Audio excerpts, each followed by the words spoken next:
मैत्रिणींनो, कशा आहात? तर ना आपल्या अजून एका नवीन व्हिडिओमध्ये तुमचं सर्वांचं स्वागत आहे. तर आता तुम्ही सगळे कसे आहात? मस्तच असाल आणि दुःखी असाल तरी पण काळजी करू नका. हे दिवसही निघून जातील. तर ना आपल्या अजून एका व्हिडिओमध्ये तुमचं स्वागत आहे आणि आज व्हिडिओ बनवायचं कारण असं आहे की ना आता ना लगनसराई सुरू झाली आहे. त्यामुळे ना माझ्या पण नातेवाईकामधले ना 2 लग्न आहेत. त्यामुळे ना आता उद्याचं एक लग्न आहे. त्यामुळे ना आज आम्ही निघणार आहोत. सकाळी मी उठलेली आहे. घरातली बरीचशी कामं मी आवरून घेतलेली आहे. घर वगैरे क्लीन केलेलं आहे. पण आता मेन काम राहिलेलं आहे ते म्हणजे ना पॅकिंगचं. आता घरातलं मी बाकी सगळी कामं करून घेतलेली आहे आणि आता ना सगळीकडे तुम्हाला असा पसारा दिसेल कारण की ना आता ही माझी ज्वेलरी वगैरे मी सगळी काढून ठेवलेली आहे. एक एक शॉप पॅकिंग करायची आहे. खूप सारे काम आहेत तर म्हटलं चला का नाही आपल्या पब्लिकसोबत एक व्हिडिओ शेअर करायचा म्हणून. तर म्हटलं चला आज एक ना मस्तपैकी व्हिडिओ बनवूया. गावाकडे जातानाची पॅकिंग वगैरे आणि कसं काय होणार आहे ते. तर हॉल वगैरे माझं सगळं क्लीन झालेलं आहे. किचनमध्ये मी अजून तर काय बनवलेलं नाहीये. मला ना आता जेवायला बनवायचं आहे. मिस्टर तर ऑफिसला गेलेले आहेत, म्हणजे ते कालच गेलेले आहेत नाईट शिफ्टला. तर आता गावाला जायचं आहे ना, म्हणून ते म्हटले मी फर्स्ट शिफ्ट करून हाफ डे घेऊन येतो. मग कसं आपल्याला दुपारून निघता येईल. आणि एकतर आता ऊन एवढं आहे त्यामुळं ना आपल्याला ऊन उतरल्यावरच निघायला लागणार आहे. आता सकाळी निघणं तर काय पॉसिबल नव्हतं. म्हटलं चला 4-5 वाजता जेव्हा ऊन उतरेल ना तेव्हा निघूया. म्हणूनच ना मग आता ते तर दुपारीच येणार आहे. तोपर्यंत मला सर्व काही तयारी त्यांनी करून ठेवायला सांगितलेलं आहे. म्हटलं चला घरातली पटकन सगळी कामं वगैरे आवरून घेऊया आणि मग आपली बॅग पॅक करून ना मस्तपैकी आपल्याला गावाला जायचं आहे. तर आता गावाकडचा कसा काय अनुभव असेल आणि याच्या पुढच्या ना सगळे व्लॉग शक्यतो ना गावाकडले येणार आहे. त्यामुळे ना तुम्हाला बघायला खूप मजा येणार आहे. आपल्या शहरात तर काय असतं नुसतं हे किचन हे ते आणि आपली कामं सुरू असतात, पण गावाकडे भरपूर नवीन नवीन गोष्टी असतात. त्यामुळे ना तुम्हाला याच्यानंतरचे व्हिडिओ बघायला नक्कीच मजा येईल. आता किचन वगैरे तर माझं क्लीन आहे. आता माझं चाललंय की सिंपल खिचडी वगैरे काहीतरी बनवावं, म्हणजे जास्त राडा पण होणार नाही आणि काम पण पटकन आवरण. देवपूजा वगैरे तर माझी करूनच झालेली आहे. छान अशी मी इथं देवपूजा वगैरे माझी करून ठेवलेली आहे. देवपूजा वगैरे झालेली आहे. कपडे वगैरे पण माझे सगळे काही धुवून झालेले आहेत. तर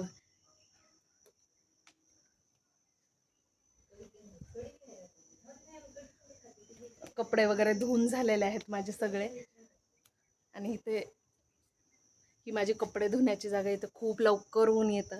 त्यामुळे ना कपडे वगैरे मी सर्व लवकरच धुवून टाकलेले आहेत की म्हटलं नंतर उन्हाचा आपल्याला त्रास नको. आता बरेच काही पॅकिंग करायचे आहे. आता इथे काय मी ज्वेलरी वगैरे हे सगळं काढून ठेवलेलं आहे. तरी अजून बरंच काही घ्यायचं आहे, स्किन केअर वगैरे. आता लग्न 2-2 लग्न म्हणजे खूप साऱ्या साड्या वगैरे घेऊन जाव्या लागणार आहेत. कारण की आपल्या बायकांना 1-2 साड्याने थोडं भागणार आहे. हर फंक्शनला एक साडी पाहिजे नाही. त्यामुळे पॅकिंग वगैरे करायची आहे. आणि त्याचबरोबर आता मी 5-7 दिवस तरी गावाकडे जाणार आहे. मग गावाकडे राहायचं म्हटल्यावर आता घर पण सगळं क्लीन करून जावं लागेल. आपलं फ्रीज क्लीन करणं आहे, सगळ्या गोष्टी क्लीन करणं आहे. आणि आता 10च वाजलेले आहेत.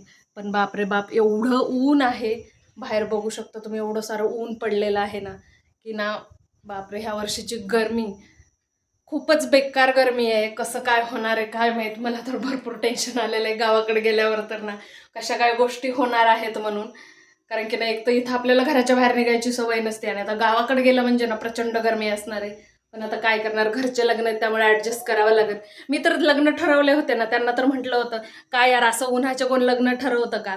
सगळ्यांनी कसे मस्त थंडीच्या दिवसात लग्न करायचे. एक तर उन्हाळ्याचे दिवस, उन्हाचा त्रास होणार, त्यात मेकअप केलेला पण टिकणार नाही. आता सगळा मेकअप गरमीने निघून जाणार, मग कसं नटणार आपण, कसे फोटोशूट करणार आणि रील पण काढता येणार नाही. आता यांना काय हे दुःख माहीत आमचं बायकांचं. गरमीचा त्रास तर आहे, पण प्लस आम्हाला पण सहजता सवरता येत नाही. त्यामुळे ना लग्न काढताना थंडीचे लग्न काढले पाहिजेत. म्हणजे कसं ना बिलकुल त्रास होत नाही, मस्त लग्न होतात ना थंडीचे, छान मजा घेता येते. आणि गरमीच्या दिवसात नुसतं पाणी पाणी घाम घाम एकदम असं इरिटेड होऊन जातं. तर ना आता चला खूप साऱ्या गप्पा मारल्या. आता पॅकिंग वगैरे करायचे, ते कसं काय करते मी तुम्हाला दाखवते. पॅकिंग नंतर करूया म्हटलं, पण पहिले म्हटलं चला आपल्या फ्रीजमध्ये काय एक्स्ट्राचं सामान आहे का ते काढून वगैरे टाकूया. तर बघितलं तर काय माझी 8-10 दिवसाची ना साई साचलेली होती. तर म्हटलं चला त्याचं ना पटकन असं लोणी काढून घेऊया, म्हणजे तूप करून ठेवूया. आता कसं गावाकडे 5-6 दिवस गेल्यानंतर तोपर्यंत येईपर्यंत ती साई खराब होऊन जाईल किंवा तिचा भरपूर वास येईल, म्हणून ना म्हटलं मस्तपैकी लोणी काढून घेऊन. हे बघा एवढा मोठा लोण्याचा गोळा निघालेला आहे. मी मस्तपैकी लोणी काढून घेतलेलं आहे. आधीची काय मी प्रोसेस तुम्हाला दाखवली नाही, पण डायरेक्ट म्हटलं चला आता लोणी तयार झालेलं आहे तर तुम्हाला दाखवून द्यावा. आता उन्हाळ्याचे दिवस असून सुद्धा ना एवढा छानपैकी गोळा निघालेला आहे. याला हे केलेलं आहे, आता म्हटलं याला 2-3 पाण्याने धुवून घेऊया, म्हणजे यात जो साईचा वास वगैरे असतो ना तो निघून जातो. आणि असं पाण्याने मस्तपैकी धुवून काढायचं. थंड पाणी असेल तर अजून चांगलं, कसं ना उन्हाळ्याचं हे लोणी लगेच असं मेल्ट झाल्यासारखं होतं, त्यामध्ये थंड पाणी टाकलं की ना मस्तपैकी असा गोळा निघून येतो. आणि घरचं तूप ना आपण बनवलंच पाहिजे. कसं आहे, जास्त काही मेहनत नसते. आपण दूध तर आणतोच, दररोज दूध आणतो, त्या दुधाची फक्त तापून साई साचवून ठेवायची असते आणि मिक्सरला फिरवलं ना की एकदम आरामात लोणी निघतं. हा, थोडं भांडे वगैरे होतात जास्त खरकटे, तेवढाच जास्त ताण असतो, पण ना जे घरच्या गोष्टी बनतात त्या खरंच खूप छान असतात. विकतचं तूप तुम्ही कोणत्याही ब्रँडचं आणा, पण माझ्या मते तरी मला असं वाटतं की त्यात भेसळ ही असतेच. जे आपण घरी जेवढं प्युअर बनवतं ना, तेवढं मला तरी नाही वाटत की बाहेरच्या कोणताही ब्रँड घ्या त्यामध्ये एवढी प्युरिटी असते जेवढी आपण घरी बनवतो म्हणून. तर ना नक्की आपलं तूप घरीच बनवत जा. चला, आता लोणी झालेलं आहे, आता मी हे गॅसवर मांडून देते. बाकीचे काम आवरेपर्यंत तूप पण कडून जाईल आणि तूप रेडी झाल्यावर मी तुम्हाला दाखवते की किती मस्त माझं तूप झालेलं आहे ते. तर मैत्रिणींनो ना, आता आपलं तूप मस्तपैकी कडून झालेलं आहे. हे बघा, छान असं तूप ना मस्त बनलेलं आहे. आणि ना जेवणामध्ये आज मी ना सिंपल असं भात आणि दही तडका बनवलेला आहे. तर आता पटकन जेवण करून, अजून पॅकिंग बाकी आहे. बापरे बाप, खूपच धावपळ होऊ राहिली आहे. मस्तपैकी भात आणि ना दही तडका. तर मैत्रिणींनो, खालचा मी सगळा राडा आवरून आता बेडरूम मध्ये आलेली आहे. म्हटलं आता चला फायनली ना पॅकिंग करून घेऊया. तर ना आता ही एवढी मोठी बॅग पॅक करायची आहे मला. आणि ही बॅग ना मी आत्ताच न्यू घेतलेली आहे. तुम्ही जर माझे शॉर्ट व्हिडिओ डेली बघत असाल ना, तर तुम्ही ही बॅग बघितली असेल. तर ना ही बॅग खूप छान आहे. कोणाला हवी असेल ना तर मी प्रॉडक्ट इथं टॅग मध्ये करून देईन. तर आता म्हटलं चला पॅकिंग करून घेऊया. आणि ना मी इथं एवढ्या साऱ्या साड्या वगैरे काढून ठेवलेल्या आहेत.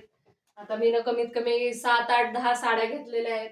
त्याचबरोबर माझ्या लल्लाचे पण कपडे आहेत, कारण की 2 लग्न आहेत, त्यामुळे ना बरंच काही सामान लागणार आहे. तर म्हटलं चला आता पटकन ना आपण पॅकिंग करून घेऊया. बापरे, गावाला जायचं म्हटल्यावर किती सारा हा राडा असतो ना, वाटतं तेवढं सोपं नाही रे. किती घर आवरावं लागतं, सगळं माणूस परेशान परेशान होऊन. फायनली पॅकिंग झालेली आहे. आता ना तयार होऊन आम्ही निघणार आहे थोड्याच वेळामध्ये. तर आता सगळी काही पॅकिंग वगैरे झालेली आहे, रेडी होत. तर सगळे रेडी होऊन आम्ही गावाला जायला निघालेलो आहोत. आणि गावाला ना आम्ही स्कूटीवर जाणार आहोत, त्यामुळे ना आपल्या स्कूटीवर सगळं काही सामान ठेवलेलं आहे आणि आता आम्ही निघणार आहोत. तर चला, आजच्यासाठी एवढंच. भेटूया उद्याच्या व्हिडिओमध्ये. गावाकडले व्हिडिओ तुम्हाला पाहायलाच मिळतील. तर भेटूया नंतरच्या व्हिडिओमध्ये.